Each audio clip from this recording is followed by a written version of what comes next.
Sir. तो आज आज हमारे साथ क्लाइंट हैं। इन्होंने हमें एंगेज किया है। इनका यूके का वीजा रिफ्यूज्ड हुआ है और साथ में इनके ऊपर बैन लगा है। तो इनके केस के बारे में हम डिस्कस करेंगे। और ये एक केस स्टडी भी है। जो लोग यूके का किसी भी टाइप का वीजा अप्लाई करना चाहते हैं उनके लिए भी this is very important video. वो भी प्रिकॉशंस जरूर लें इस वीडियो को वॉच करने के बाद। और इनको भी कोई सोल्यूशन बताएंगे कि अभी इनके केस के ऊपर फर्दर क्या हो पाएगा। तो सबसे पहले सर मैं आपका स्वागत करता हूं इस जूम मीटिंग में। मेरी तरफ से आपको नमन है, नमस्कार। नमस्ते सर। तो can you tell me from, आप बताएंगे कहाँ के रहने वाले हैं, कौन सी स्टेट के? मैं हैदराबाद से सर, तेलंगाना।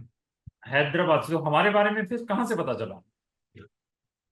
ऑनलाइन में से, यूट्यूब में।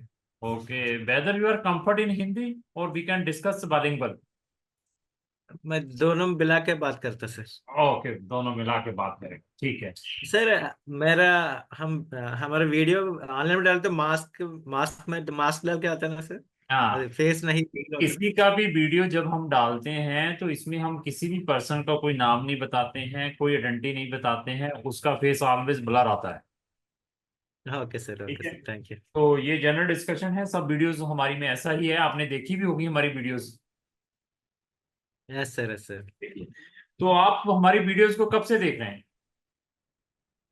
मैं जस्ट मेरा वैसे रिफ्यूज होने के बाद ऑनलाइन में सर्च कर रहे तो आपका वीडियो देखा सर, खाली 3-4 दिन पहले सर। 3-4 दिन पहले देखा है आपने? 3-4 दिन पहले देखने के बाद अभी आपका जो रिफ्यूजल था वो 30 मई को हुआ है। Actually first refusal 14 months before हो गया सर, 1 साल के पहले। अच्छा। तो उसमें क्या लिखा कि उसमें क्या लिखा कि your visa is band for 10 years depending on the type of application, they said like that sir. हाँ, यस तो यस, मैं क्या सब। मैंने ये हाँ, देख मैं लिया। रात में। आपका ये रिफ्यूजल है 30 मई 2023 को फर्स्ट रिफ्यूजल आया था। Yes sir. ठीक है। तो सेकंड रिफ्यूजल फिर आपने केस डाला था वहां पे? Sir, first refusal last year 23 मई को आया सर। मई 2023। मैं वो वाला रिफ्यूजल भी मुझे भेजिए। वो भी मैं रिफ्यूजल पढ़ा नहीं है मैंने। आपका 23 वाला पढ़ लिया है, 23rd वाला। I already gone through your refusal जो आपका हाँ, अभी। वो ये पहले वाला। वो पहले वाला मैंने पढ़ लिया है। तो जो अभी हाँ, लेटेस्ट वन है वो मैंने पढ़ा नहीं। मैं अभी रीड करके उसका भी बताऊंगा आगे क्या करना है। तो ऐसा है ओके सर। कि आपने ये अपना वीजा खुद अप्लाई किया था या एजेंट्स को यूज किया था? पहले एजेंट्स को जाए पहले मेरे को उतना नॉलेज नहीं है सर, यूके वीजा के बारे में। तो पूरी उजड़ी। मेरे दोस्त बोले तो हाँ हाँ। मैं उसके साथ जाके पूरा मालूम होके अप्लाई किया सर। ठीक वहाँ है। उतना नॉलेज नहीं था सर उसी टाइम में यूके के लिए। तो बट उधर जाके जॉब करने के लिए अप्लाई किया। आपने अपने दोनों रिफ्यूजल हमें भेजे हैं या एक ही भेजा है? అంటే आपका आपसे 2 नंबर्स आया सर, पहले वाला को भेजा। लास्ट टाइम लेटेस्ट वाला को नहीं भेजा, अभी भेजना सर। मुझे मुझे दूसरा रिफ्यूजल भी भेजो मैडम, इनके दो रिफ्यूजल है। अभी भेजो रिफ्यूजल वो इमीडिएटली, सेम नंबर जिसने भी आपको व्हाट्सअप लिंक भेजा है। तो उसको भी रीड करते हैं और पब्लिक को भी मैं अवेयर कर दूं। मैं पब्लिक को भी अवेयर कर देता हूं कि अगर आपने यूके का या किसी भी कंट्री का कोई भी वीजा अप्लाई करना है, please do not use any fake document for getting the visa. अगर आप किसी भी कंट्री में फेक डॉक्यूमेंट लगाकर अपना यस सर। वीजा अप्लाई करते हैं तो आपके साथ भी सेम हैपनिंग होगी जो इनके साथ हुई है। और इनके पैसे भी खराब हुए और साथ में इनके ऊपर 10 इयर्स का बैन भी लगा है। और ये 10 इयर्स के बैन के कंसिक्वेंसेस ऐसे हैं कि ये 10 इयर्स का बैन इनको अनदर कंट्रीज में भी प्रॉब्लम कर सकता है, क्योंकि बहुत सारी कंट्रीज एक दूसरी कंट्री यस के सर। साथ डाटा शेयर करती हैं। तो अगर आपने इससे रिलेटेड कोई हमारी और भी वीडियोस देखनी है जैसे इनके साथ हुआ है, उस बैन को कैसे रिमूव किया जा सकता है, तो हमारी डेडिकेटेड एक प्लेलिस्ट है यूके रिफ्यूजल्स के ऊपर। उसका लिंक भी मैंने डिस्क्रिप्शन बॉक्स में लगाया, वहां जाकर हमारी यूके की वीडियोस वॉच कर सकते हैं। मेनू दिवो तो देख सकते हैं।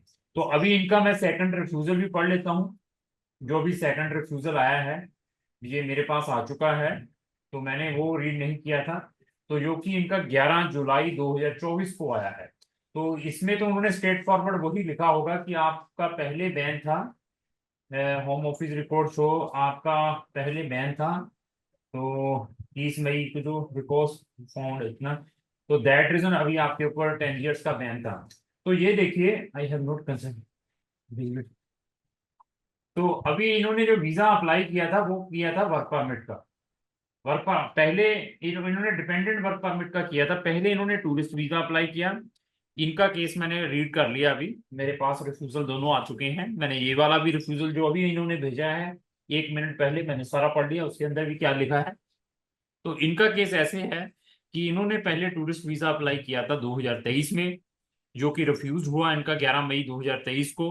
रिफ्यूजल में ये लिखा गया कि आपने अपना जो एम्प्लॉयमेंट का लेटर फेक लगाया था, दैट रीजन उन्होंने इनका केस रिफ्यूज किया है और साथ में 10 इयर्स का बैन लगा दिया। अभी फर्दर क्या हुआ कि इन्होंने अपनी वाइफ का स्किल्ड वीजा अप्लाई किया होगा, वाइफ को स्किल्ड वीजा मिल गया होगा, वो ऑलरेडी पहुंच चुके होंगे वहां पर। और अभी इन्होंने अपना भी डिपेंडेंट स्किल्ड वीजा अप्लाई किया, पार्टनर वीजा अप्लाई किया, और इनके वीजा को इस ग्राउंड पे रिफ्यूज कर दिया गया है कि आपका प्रीवियसली वीजा रिफ्यूज था सो एंड सो डेट को और आपके ऊपर 10 इयर्स का बैन था, तो दैट रीजन हम आपका ये वीजा भी रिफ्यूज कर रहे हैं। तो ये इनकी हिस्ट्री थी। अगर ये हमारे पास आते कोई भी वीजा अप्लाई करने के लिए यूके का, हमारे पास कभी भी कोई भी पर्सन कोई किसी भी कंट्री का वीजा अप्लाई करने के लिए आता है, तो ये सारी की सारी हिस्ट्री हम पूछते हैं उनसे। हमारे जो फॉर्म्स भी बने हुए हैं, फ्री असेसमेंट फॉर्म्स, आइदर वो हमारे ऑफिस में आकर भरता है या ऑनलाइन भी भरता है, तो उनके अंदर भी ये हमारे कॉलम्स बने हुए हैं कि वेदर जो प्रीवियसली रिफ्यूज समवेयर, उन सबको हम एनालाइज करते हैं कि अभी इनका प्रीवियसली इस कंट्री से रिफ्यूज था, तो अभी ये इस कंट्री में डालने के लिए जा रहा है वीजा, तो क्या इसका वीजा मिलेगा उस कंट्री का, क्या ये कंट्री जहां से रिफ्यूज था वो कंट्री उस कंट्री के साथ डाटा शेयर कर रही है, या जिस कंट्री से आपका वीजा रिफ्यूज था उसी में दोबारा रीअप्लाई करने के लिए जा रहे हैं, तो हम प्रीवियस रिफ्यूजल्स को भी देखते हैं। तो इनके कंसल्टेंट इनकम्पिटेंट रहे हैं, ऐसे केसेस की एलिजिबिलिटी नहीं होती, ऐसे केसेस की एलिजिबिलिटी नहीं होती है जो ऑलरेडी यूके से रिफ्यूज हो और साथ में बैन हो। अभी क्या है, इन्होंने मुझे एक सेंटेंस के बारे में स्पेशली पूछा है कि सर मेरे रिफ्यूजल लेटर के अंदर ये सेंटेंस लिखा हुआ था, मैं सेंटेंस भी आपको दोबारा रीड करके बता देता हूँ। तो कहता उस रिफ्यूजल लेटर में ये वर्डिंग लिखी हुई थी, तो उसका भी सर हमें क्लैरिफिकेशन दें। उन्होंने कहा कि 10 years depending on the type of application you make, कि आपके ऊपर 10 इयर्स का बैन है, बट अगर आप नई एप्लीकेशन लगाने के लिए जा रहे हैं तो डिपेंडिंग ऑन एप्लीकेशन हैं कि आपको जो बैन आपका ये बैन है उस एप्लीकेशन के लिए एप्लीकेबल होगा या नहीं होगा। तो ऐसा है कि अगर आपका यूके का, मैं पब्लिक को भी बता दूं, वीजा रिफ्यूज्ड है किसी भी कैटेगरी का और साथ में बैन लगा हुआ है, तो आपकी यूके में जो एंट्री है 10 इयर्स के लिए बैन है, 10 इयर्स के लिए बैन है किसी भी टाइप का वीजा। आइदर आपने कोई वीजा अप्लाई करना है, आइदर आप बाई एयर जा रहे हैं, आइदर बाई रोड जा रहे हैं, आइदर बाई शिप जा रहे हैं, इट मींस कि आपकी यूके के लिए 10 इयर्स की एंट्री बैन है, वीजा का भी एंट्री का भी। तो ये मैंने इस वीडियो के अंदर क्लियर कर दिया है, किसी भी वीजा के लिए वो पर्सन एलिजिबल नहीं है यूके में due to that ban. Understand किया सर आपने? हाँ, अंडरस्टैंड किया सर। तो अभी पूछिए आगे हमसे क्या पूछना चाहते हैं आप। सर मैं उसमें क्या समझा कि 10 years ban depending on the type of application they application. Make, हाँ। पूरा पूरा 10 इयर्स बैन है तो मैं उसी टाइम में ये प्रोसेस स्टार्ट करने वाला सर। बट नहीं मैं क्या आपके समझा कि नहीं नहीं नहीं, आपके एजेंट ने नहीं आपको बताया था कि ये चीज हुई है? हाँ हाँ, नहीं बोला सर, वो क्या नहीं, बोला कि वर्क वैसा ही तो ऐसा करता, आप डिपेंडेंट वैसा करे तो वो उतना चेकिंग नहीं करता, मैंने ऑलरेडी फिर आदमी है ना, बताया है, डिपेंडेंट देना उन पड़ेगा, लोगों से ऐसा देता। बचें, उन लोगों से बचें जो शॉर्टकट काम कर रहे हैं, जो अभी हम्म रिसेंटली इस इंडस्ट्री में आए हैं, 2 साल 3 साल 4 साल हुए हैं, जिनको उड़ाड़ा हम्म नहीं आता है, जस्ट फॉरेन में ट्रिप करके 2 4 कंट्री घूमने के बाद वो आकर अपनी दुकान खोल लेते हैं कि चलो जी काम स्टार्ट हम्म कर लें। अपना केस कभी भी अप्लाई करना है तो एटलीस्ट अपने कंसल्टेंट का नॉलेज जरूर चेक करें। क्योंकि आपने लाखों रुपए की इन्वेस्टमेंट करनी है। आप अच्छा। उसके मोटिवेशंस में आकर आप अपने लाखों रुपए और अपना कैरियर स्पॉइल कर लेंगे। हम इस अच्छा। इंडस्ट्री में पिछले 16-17 साल से बैठे हुए हैं। मैं इसकी जो एग्जांपल है मैं बोल के नहीं बताऊंगा, वो आप हमारे चैनल पर जाकर देख सकते हैं। ओल्डेस्ट से ओल्डेस्ट वीडियो उठाकर देखिए कि कब के हम इस चीजों को प्रमोट कर रहे हैं और यूके के कितने केसेस मैंने डील किए हुए हैं। आप हमारी प्लेलिस्ट में जाकर भी देख सकते हैं। तो अभी आप सर हमसे क्या चाहते हैं?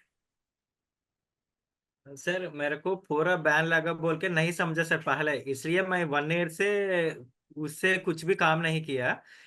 लेटेस्ट मेरे वाइफ को 3-4 महीने से ट्राई करे तो लास्ट महीने वीसा मिला सर। मिलने के बाद मैं 2 वीक के पहले मेरा डिपेंडेंट वीसा अप्लाई किया। वो हम्म आता बोल के मैं वेटिंग करता हूँ, वो कंपलसरी आता। हम ये वीक में उधर जाना पड़ेगा बोल के मैं सभी रेडी करा सर। हम्म वो हम्म वो मैसेज सेकंड रिफ्यूज लेटर आने के बाद मेरे को पूरा समझ गया उसमें क्या लिखा कि डिपेंडेंट वीजा रिफ्यूज हो गया बिकॉज ऑफ 10 इयर्स बैन, और 10 इयर्स बैन खत्म नहीं हुआ अभी तक, इसलिए ऐसा लिखा बोल के लिखा सर। वो पहले एप्लीकेशन में नहीं कर रहे तो ये वाला कंपलसरी आना पड़े वाला सर। ये पूरा जेन्यून था ये। ठीक है। तो वो तो उसके बारे में ये हो गया सर। हाँ, हो गया। अभी ये बताइए कि आपकी वाइफ को वहां पर गए 3 महीने हो गए? नहीं सर, ये 1 महीने के पहले ये वैसा आया सर, अच्छा अच्छा। हम नहीं दोनों वाइफ, मिला के जाने के लिए। नहीं वाइफ वो चले गए नहीं या नहीं जाए गए? सर। वाइफ यही है, चले गए? नहीं चल नहीं चला सर। नहीं गए हैं तो फिर मैं स्ट्रोंगली रिकमेंड करूंगा कि आप अपने पैसे वापस ले लीजिए सारे। मेरी ये स्ट्रोंगली रिकमेंडेशन है। अगर एजेंट्स को कहो हमने नहीं जाना, मेरा ये प्रॉब्लम है। वो नहीं देता सर। नहीं देगा। वो वो बार नहीं, कास्ट इश्यू कर, नहीं कास्ट में किसी, इश्यू है तो वो पीछे देता, कास्ट इश्यू हो गया ना सर, उसमें नहीं वैसा भी यार आया उसको ना। नहीं, उसको कहो भैया कि तुझे नॉलेज नहीं थी कि तुझे हमने सारी हिस्ट्री बताई है, मेरी ये हिस्ट्री है। तो अभी आप कह रहे थे कि आपको भी वीजा मिल जाएगा, तो आपको मेरी हिस्ट्री मालूम होने के बावजूद मैं अभी का अकेला क्या करूंगा? अभी आपसे मैं ये पूछूंगा कि इसके अंदर कितना फाइनेंशियल इन्वॉल्वमेंट है? पूरा 16 लाख सर। 16 लाख रुपया? अभी 16 लाख चला गया, दे दिया? सर 1 मिनट सर, वो पहले अप्लाई किया था ना वो एजेंट, ये कंसल्टेंसी दोनों एक ही नहीं है सर, वो पहले वाला वो गया। नहीं, उस टाइम भी कुछ पैसा वेस्ट किया था? हाँ उसी टाइम में 50,000 के अंदर हो गया सर। मतलब 50,000 तो के? वीसा वीसा फीस हो वेस्ट हो गया, उसका कंसल्टेंट फीस 30,000 ले लिया। लो 30,000 और साथ में रिफ्यूजल और बैन और 30,000 या कंसल्टेंसी, जो हम 15,000 पे लेते हैं, 15,000 वी आर टेकिंग। हम्म। अब एम्बेसी फीस के अलावा 15,000 पे चलो एनी हो। अभी आपने 16 लाख दे दिए हैं। दे दिया सर, वीसा आया, मैं अभी 1-7 दिन में उसको सेंड करने के लिए टिकट बनाया सर ऑलरेडी। तो बच्चे भी पहले हैं वो आपके? जाया तो पहले वो जाया तो हमको थोड़ा स्ट्रांग होता समझ के डिपेंडेंट बच्चे अप्लाई हैं, करने के लिए। बच्चे भी हैं आपके? हाँ बच्चे है सर, ये कितने? 3 साल के अंदर बच्चे सर। कितने टू एंड बच्चे? हाफ टू 3 नहीं, एक दो ही बच्चे? बच्चे सर। एक ही बच्चा है यार, आप बड़ी क्रूशियल सिचुएशन में, आप क्या करते हैं? मैं अभी इसको जाता समझ के कुछ भी नहीं करते सर, 5-5 महीने 6 महीने से वेटिंग करता हूँ, ये महीने होता ये महीने होता बोल के, इसलिए पूरा अभी टफ हो गया आपकी सर मेरी आपकी सिचुएशन। वाइफ को कौन सा वर्क परमिट मिला है वहां पे? केयर वर्कर वैसे सर। बस केयर वर्कर वीजा में बड़े बड़े तगड़े स्कैम हो रहे हैं लोगों के साथ। वहां पे जॉब भी नहीं है, आपको मालूम है ये? हाँ मालूम है सर। क्या मालूम అంటే है? ये कंपनी अच्छा अच्छा वाला कंपनी है सर। जॉब के साथ देते हैं हाँ और ये डिपेंडेंट भी अलो है ये। तो यार, उसमें जॉब कोड 6135 ऐसा वाला को डिपेंड अलो नहीं करता।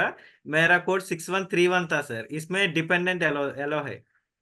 तो ऐसा है कि जॉब की भी बड़ी डिफिकल्टीज है। कितने पाउंड मंथली है इसका जो सैलरी? सैलरी उधर 23,205 पाउंड सर। हाँ, अच्छा अच्छा अच्छा। चलो। అంటే डिपेंड अलो करने के लिए कितना चाहिए उतना उतना अमाउंट है सर। तो अभी ऐसा है कि अभी आप हैं दिक्कत में, मैं फिर बता दूं आपको। अगर तो ये क्लोज होता है, पैसा वापस आता है तो वो ले लीजिए। नहीं है तो आपके लिए बड़ी दिक्कत आएगी। आपका केस जस्ट ट्राई है, 50-50 चांसेस है, जस्ट ट्राई।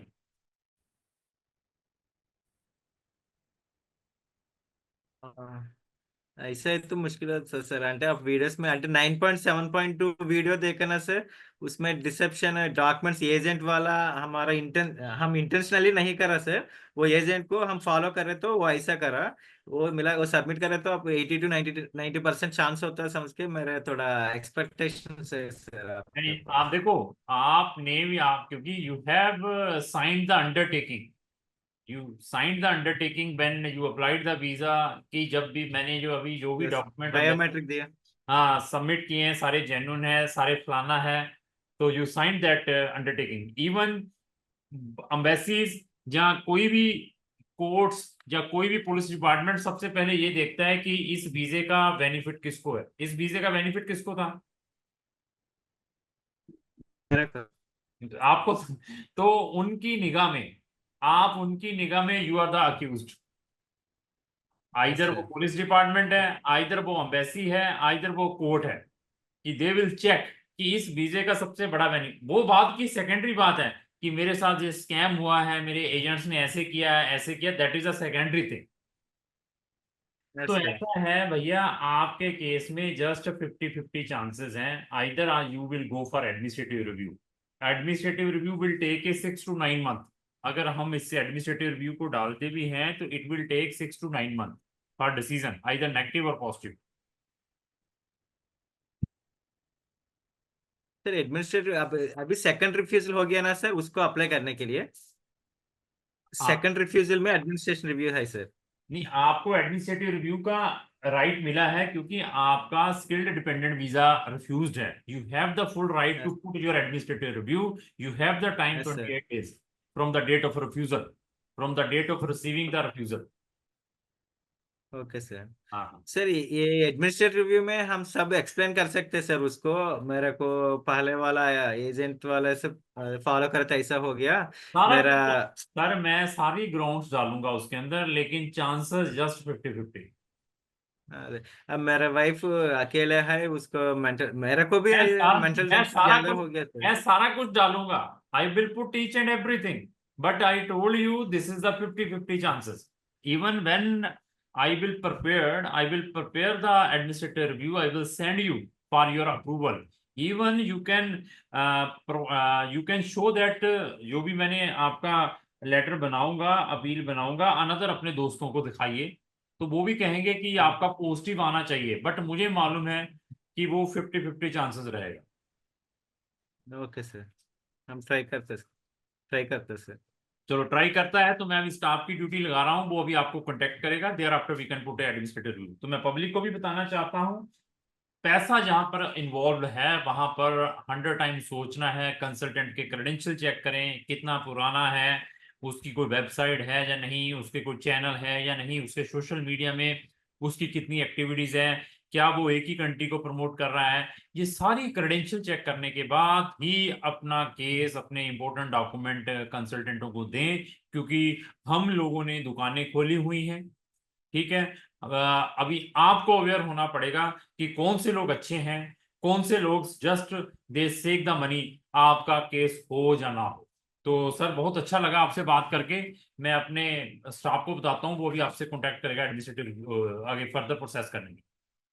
सर और एक डाउट है सर, आ, ये सेकंड रिफ्यूजल में हम एडमिनिस्ट्रेटिव रिव्यू अप्लाई करें तो ओनली ओनली फॉर द पहले मेरे पास बैन नहीं था, आप गलत करके आप मिस्टेक बाय मिस्टेक आप ऐसा समझा बोल के बोलने के लिए खाली होता बोला समझा बोला सर सब कुछ लोग, वो फर्स्ट फर्स्ट रिफ्यूजल के लिए इसमें एक्सप्लेन करने के लिए नहीं है, पहले मेरे को रिफ्यूजल नहीं है आप ऐसा समझ के ये रिफ्यूजल किया बोलने के लिए एडमिनिस्ट्रेटिव रिव्यू होता, पहले वाला का इसमें एक्सप्लेन नहीं होता। कुछ लोग ऐसा बोला सर, मेरे को मालूम है, आपको मालूम ना होता। ना ना, ऐसा कुछ नहीं है, ऐसा कुछ ओके नहीं। सर।